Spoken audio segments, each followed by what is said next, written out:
And I feel like I can, give it my best here. Emma Raducanu says how she's been feeling in practice ahead of the Australian Open. Emma Raducanu's preparations for the Australian Open will continue at the Hobart International, where she is the top seed. Raducanu has opted to play several smaller tournaments already in 2026, as she looks to claim her first title since winning the US Open in 2021.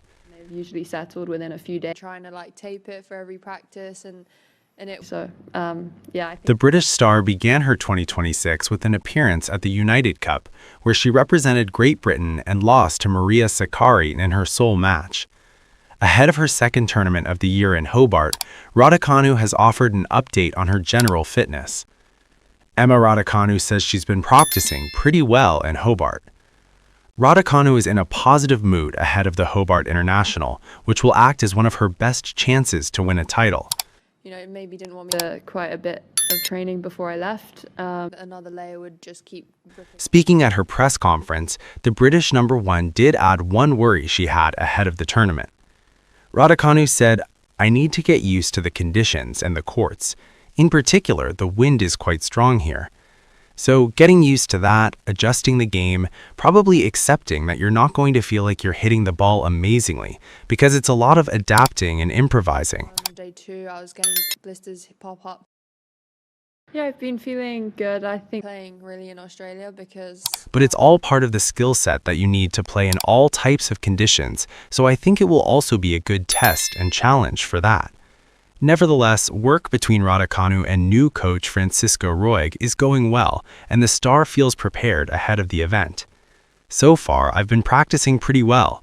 I started my preseason pretty late, so for me, it's all about sharpening up as much as I can. Pretty good learning. I've had them before, and they've usually settled within a few days. Trying to tape it for every practice, The draw has been made for the Hobart International, and Raducanu has been given a tricky first-round tie despite her #1 seeding.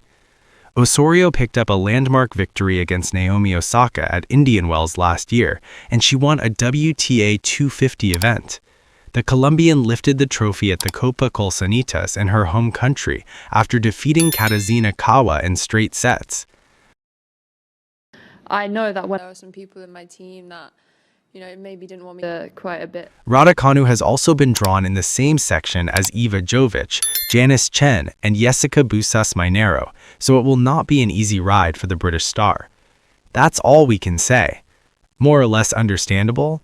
Hopefully you support our channel by liking, commenting, sharing, and subscribing, so that we are enthusiastic in creating information content about your favorite artists.